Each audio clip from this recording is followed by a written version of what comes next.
AAW Alive in Mount Olympus, wasting no time taking it to the punk rock jocks, Jordan Kross and CJ Martin. My name is Tyler Voles, and joining me on the call, a new face to the booth, a new voice to AAW, Case Low. Case. Oh, Tyler, I'm appalled by what I see. It's a rude welcoming for me. It's a rude welcome to anybody in the ring with Mount Olympus. This is not the way that I would want to start my night. You know, and one of the things, you try and talk to Mount Olympus backstage. They, men of many, many few words until they got out here, and then they couldn't stop jaw-jacking with the fans here at ringside. The word that comes to mind is surly. Those are surly gentlemen that I want no part of. Oh, and Jordan Kross was looking for a bulldog out of the corner, instead gets caught. Backbreaker.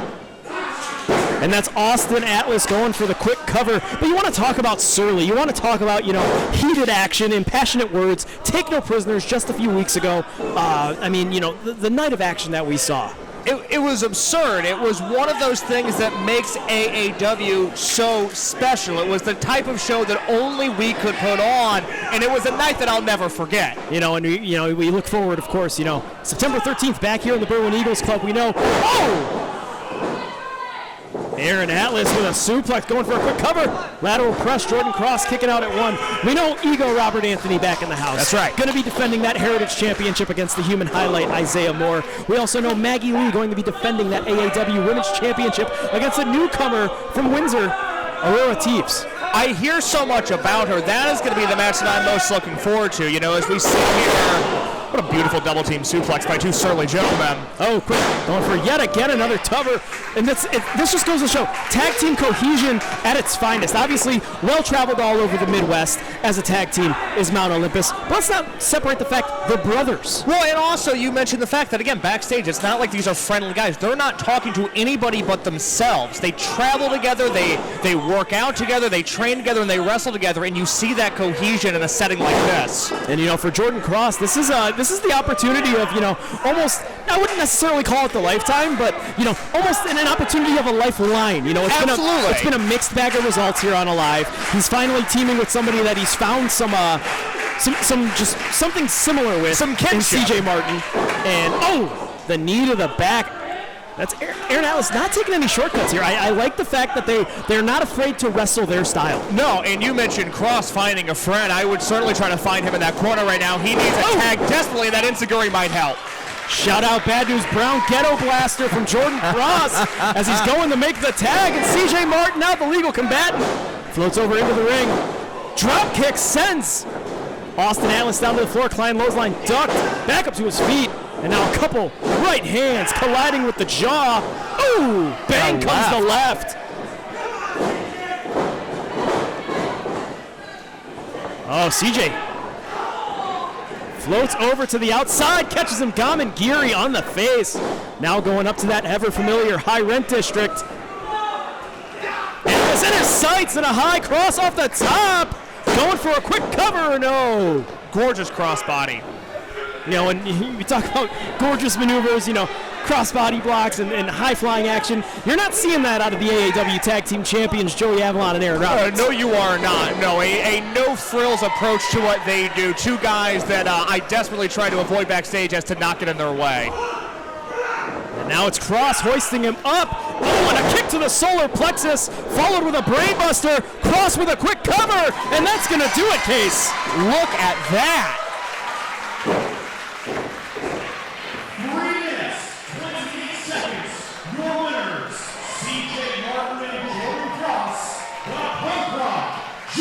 The Punk Rock Jocks victorious here on Alive. That's what hard work does.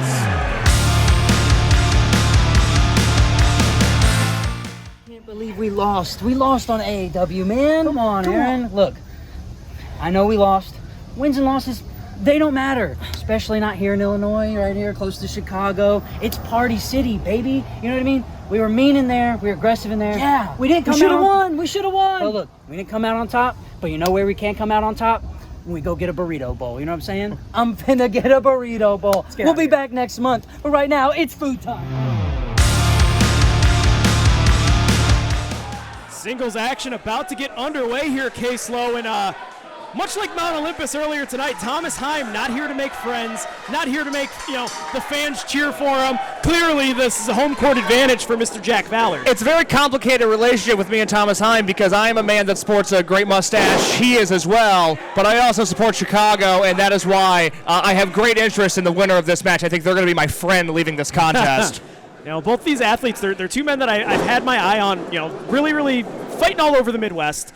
Jack Valor, very, very young in his career. I believe, he's just turned 18, maybe 19 years old. The sky's the limit for this young kid. Makes me sick to my stomach. He's that talented, that young. Thomas Heim, a gentleman that's trained by the #1 contender to the Heritage Championship in Isaiah Moore. So, he's picked up a lot of those tricks in the trade as he gets caught. Step-up tiara sent off of his feet. Clothesline ducked. Oh! Combination of offense. Jack Valor spins him into the back elbow. Now floats over. Valor. Acai moonsault, nobody home, and a lariat takes him off of his feet. Sporting that mustache. I think he likes to call himself Dirt Reynolds, not Burt Reynolds. Oh, that was a lariat with a mustache similar to Stan Hansen. He knocked his head off there. Oh, God!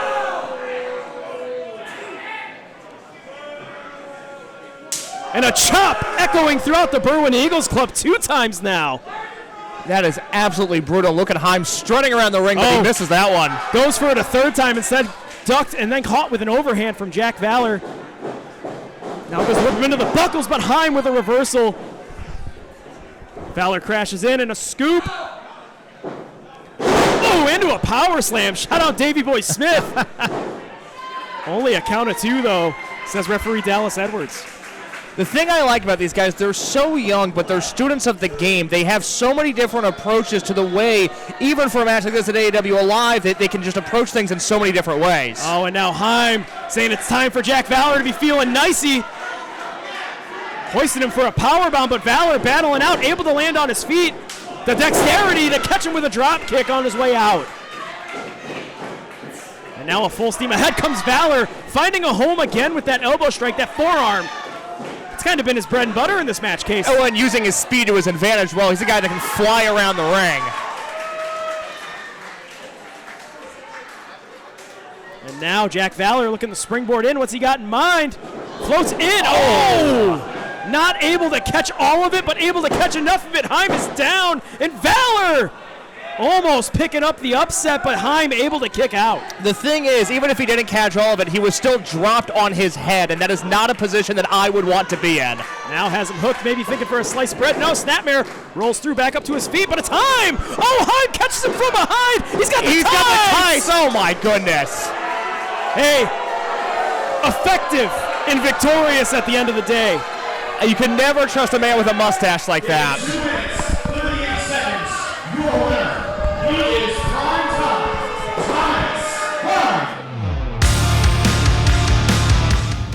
If you don't know, then you should know.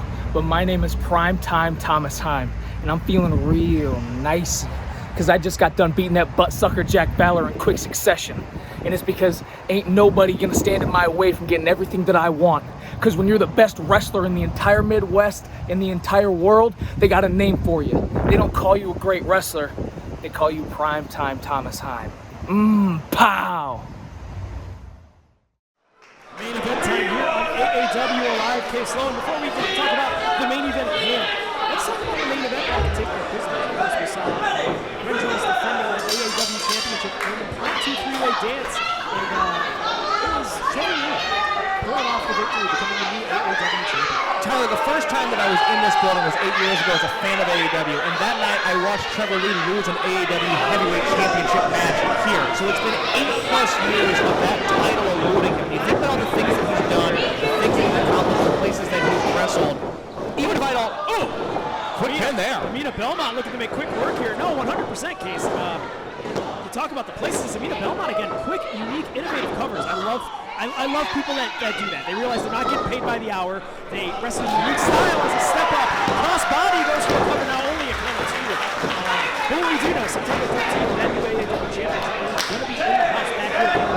It's one of those things where maybe we don't love the way that he got there, but I am as as somebody that has followed his entire career from showing up at Reseda as an unknown one night to everything he's done in AAW and ever since, it fits the story that Trevor Lee finally has that big gold belt around his waist. And he joins a illustrious list. Very, very much so. You know, you look through that title lineage, there's no weak spots there. There's no one that you can say, oh, they weren't befitting of being the guy that represents AAW. We've been waiting for Trevor Lee to be that guy for so long, and he's finally at that top step of the podium. Well, not just here in AAW as the champion, but also the Triple Crown. That's right. Joining another man who made an unannounced return back in Tech Christmas, Davey Vega. Hey, Davey Vega, look, I thought we were rid of him. I had been praying to the Lord above that the last time I saw Davey Vega would have been in January at the Chi-Town Rumble, but we have Davey Vega in our lives once again. A complicated legacy to that man. You have to respect everything he's done, but he is Davey Vega after all. What we do know is he's going to be back in the house September 13th. Tickets still available at AAW.com. We also know Joe Alonzo, Donovan Marcellus.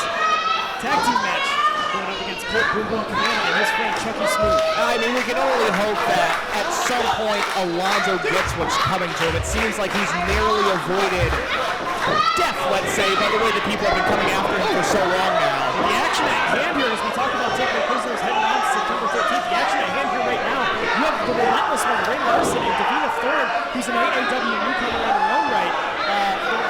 The resident mean girls, the beautiful people, if you will, of AAW, and they've just completely isolated Aminah Belmont from the get-go. When you think about the hot start that Belmont got off to, and now they've completely cut off one side of the ring, and they are dominating her to say the least. You know, Ray Larson, she's just shown this newfound aggression, attitude, demeanor, whatever you want to call it, since she got hooked up with the Bravo family. It's amazing what happens. You associate with the Bravo family, and all of a sudden the worst thing that can happen in a human come out. It's despicable.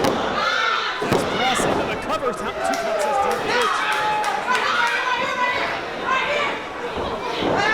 Now backing Aminah Belmont into their own corner. Aminah trying to fire out from the roof, trying to get all the way she can, but Thorne makes the tag. And I like the way that Ray Larson turned her hips, put herself into the corner, allowed Davina Thorne to come behind Aminah Belmont, thus cutting off the ring.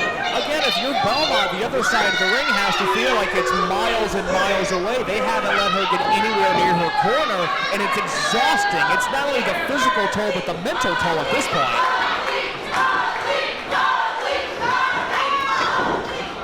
You know, all Lili Ruiz can do on the outside of the ring is just watch her partner get beat from over and post. And she can stretch out as much as she wants, but again, you know, her partners are nowhere near, so this is becoming a real issue.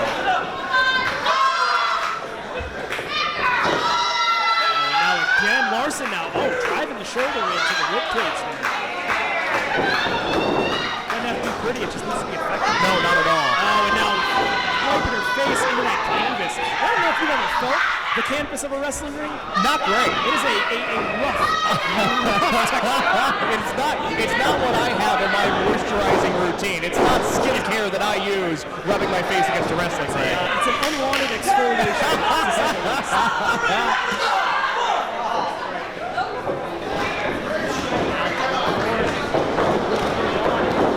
Catches her.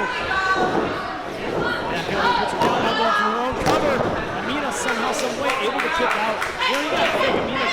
She has to get that tag. What do you think it's going to be? Is it going to be quickness? Is it going to be outsmarting? I mean, she has to do something different. Oh, look at this. Davina Thorne grabbing that mirror that she walked to the ring with. Oh, speaking of skincare. Jawjacker breaks the hold. Oh! Space takedown of Gawa. STO puts her down, and a tag has been made. Lili Ruiz step up in security. Beautiful. And a clothesline puts Thorne down. Clothesline ducked. Tilt a whirl. Ooh. Takes them both out. Hey, why not? And a celebratory shimmy from Ruiz as she picks up Ray Larson. Now she's her to the ropes. And a spine buster puts her down center ring. Arn Anderson, eat your heart out. With the cover, but Ray Larson somehow able to will herself off the mat to continue this contest. Look at that spine buster from someone in such a small frame. That was incredible. Ruiz, a well-accomplished power. I can tell that lower half is working overtime. Oh, and now it's Davina Thorne. Tags are made. Oh, code breaker. Oh!